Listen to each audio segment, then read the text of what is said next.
pleasure to introduce Brigitte Baptiste, biologist and director of the Humboldt Institute in Bogota.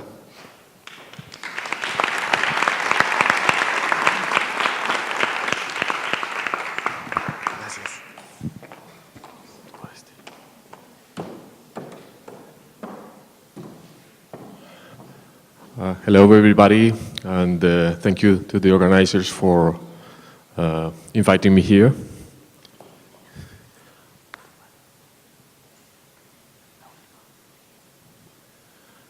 I had to wear a jersey. I always forget that Medellín is colder than Bogota when you are inside a building.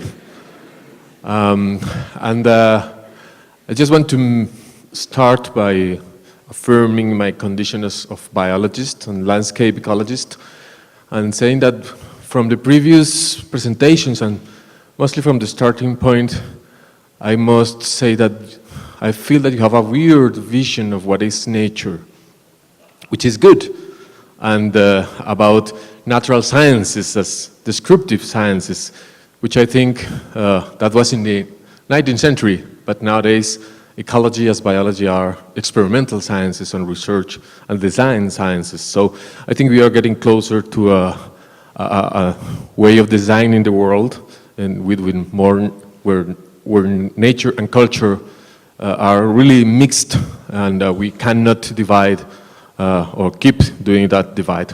But what I want to do is just to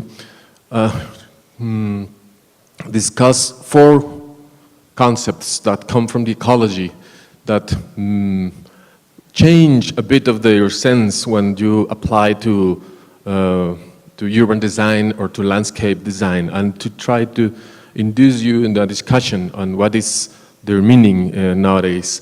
So it's emerging traits in urban ecosystems, and when I mean urban, it's from a different scales perspective. So please, I do that. So the 4 concepts are those that are in the screen: integrity, connectivity, interdependence, and identity. So our general concepts of system theory, and they're widely used in landscape ecology, and I've seen today promoted into the different projects that you have been proposing. So I think that we may enjoy a bit of discussion about that after the session. Hybridization, well, I started mentioning that nature is not something that is somewhere else than the humans inhabit. Nature is among ourselves, because we are plenty of microbes into our guts. We do live in the middle of invertebrates, and the biodiversity is all around us. So what we are doing when we design our habitats is really to produce hybrid habitats, which may end with plenty of different categories of beings, of living beings, that they are not planned to do that. So I think that when we build things as you are doing, we are building alive infrastructures with wild and domestic things that come together, and that will produce lots of emerging situations and things that you cannot foresee. And that's interesting from ecology, because we are talking about evolution. We are talking about the life finding its way through time. That hybridization goes as well to the invasions of wildlife that are common nowadays in our cities. Trees, weeds, and all sorts of animals are finding that cities are really good places to live, and we are not sure we want them to live, to let them live with us, because we at the beginning of the time we built cities to keep them aside.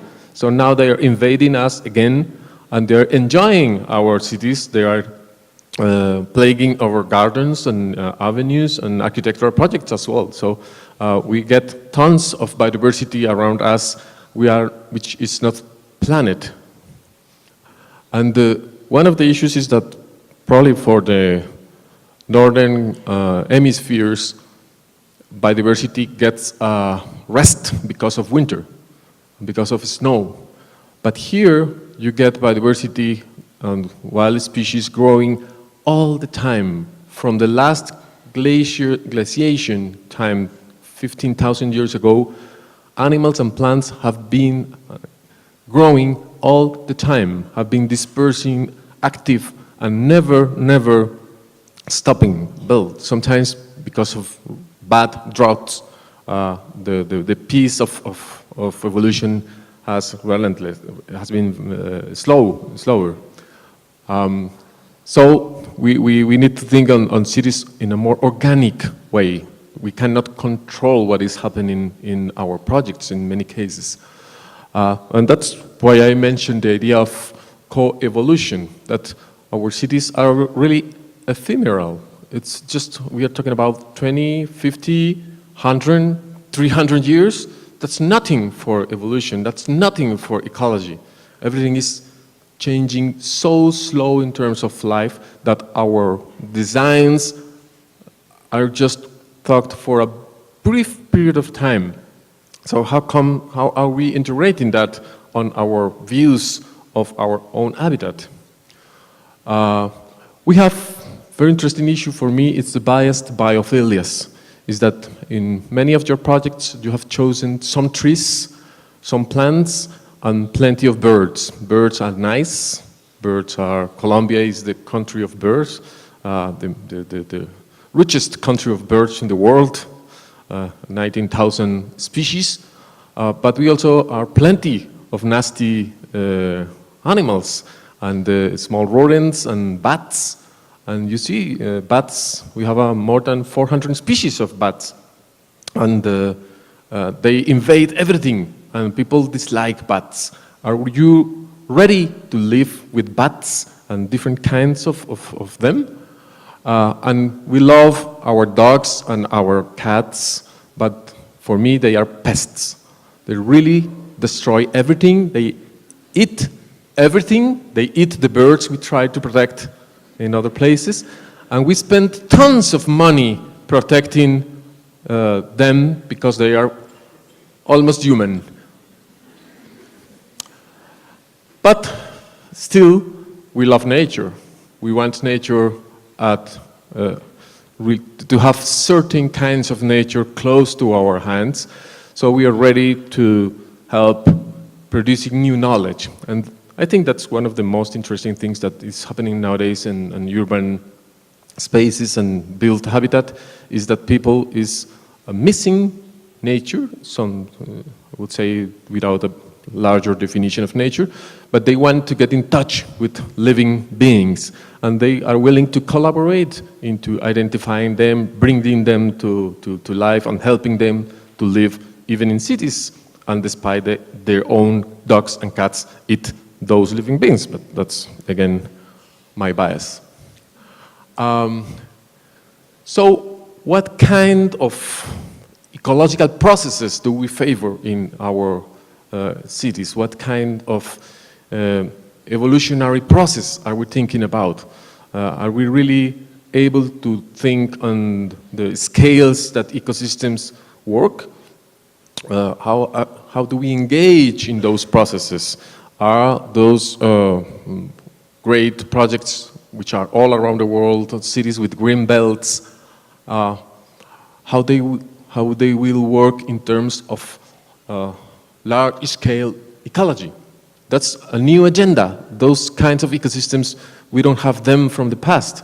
You don't have cities with 1 million, 2 million, 5 million humans and a huge amount of urban forest. This is an experiment, so we need to learn how is the behavior of such units of life. Of course, when we talk about connectivity, everybody speaks about connecting one thing to the other. And I really don't understand why we fight too much with islands. What's the problem with islands? I don't want to be connected to everything. And many animals and plants, they need isolation. So everybody is building corridors to connect everything with everything. I don't want to be connected. And I think that's a fact of the ecology, that isolation is also a very important issue for evolution. And many species need some kind of isolation, because if you connect everything with everything, you just get lots of disease around the place, lots of unwanted competition in terms of biology. So we have to be careful on what are you connecting with what and in which terms. And when you talk about integrating scales, what kind of functions flow from the local to the regional, to the national, to the global? And in what rhythms are they connected? What kind of functions flow from between those scales? That kind of connectivity is really also it has not been really well studied. We don't know what is happening with ecological processes that happens in the cities and how they affect the regional scale. Perhaps we want to keep cities in the bubble, and we don't want to connect them with the rest of the world that may be healthier for the world. Interdependence, which I was talking about connectivity. But of course, cities are ecosystems, and built environment are part of ecosystems or are ecosystems by themselves. And all the variables that describe an ecosystem are applicable to study a city. Cities have productivity, cities have synergies, biological synergies, have competitions, have all the evolutionary processes different in their own nature, but they are fitted to study by biology or by ecology. And so we talk about ecosystem services, which are the processes of nature that are useful for our purposes. And cities, do they produce ecosystem services? How do they contribute to pollination of crops? You say, well, we don't have crops in cities, but there are many cities that really have crops. Or what happens if cities become a refuge for insects that in other places are killed because of the agricultural chemicals? So there's plenty of interactions between built environment, ecological functions, and ecological services that are worthwhile to understand as well. And we have been talking about landscape, as a way of understanding the shape of those nature and cultural traits of the world, and landscape as an evolving entity. Landscape is partly built, partly autonomous, and we live in that sort of organic evolution and artificial evolution. So landscape, I think, and I agree, that's the best way to understand the evolution of sustainability and the design of sustainability in terms of human nature. But this is the way things evolve. So understanding cities as organic things, or not just cities, but the urban phenomena as an organic issue, I think will or may help us to understand how do we build our environment, our habitat. Images such as the integration of levels, and I insist on the different kinds of functions that come from the local to the global, which are mostly non-linear. You don't add species to create an ecosystem. This is not I insist, a linear function. So I have to ask permanently to my students on landscape ecology, from which side of your brain are you looking at the landscape? Are you looking it with your eyes and your senses? Are you looking, and how far are you able to look in terms of functions and scales? And of course, you need to watch the land in both senses, because you learn from their dynamics using both. But what happens when you get to the render? And I will come for the last issue for that. I introduced this a bit to remind you the huge diversity of ecological settings for cities, at least in Latin America, which is the purpose of this discussion. And you have cities in the middle of the rainforest, such as Manaus, Iquitos, and in Colombia, Florencia, Villavicencio. You have cities on the middle of mangroves, where it rains 4, 5, 7 meters a year, and it's going to be increased by climate change. You have cities on deserts. You have cities on the peaks of the mountains. You have plenty of different ecological settings for those spaces that have been built by humans, and now they are gaining identity because the ecological forces are imposing lots of issues or lots of processes upon them. So we are in the verge of designing cities for climate change, to adapting our habitat to new environmental forces, and and we are challenged to build resilience, to bring resilience to cities. So my question is, can we use biodiversity and good ecology to really increase such resilience? And how do you build those hybrid ecosystems, urban nature systems, to resist the or to adapt to the new challenges of history? Never forgetting that biology is also a political issue. There's no neutral ecology. There's no neutral use of ecological design or ecological functions.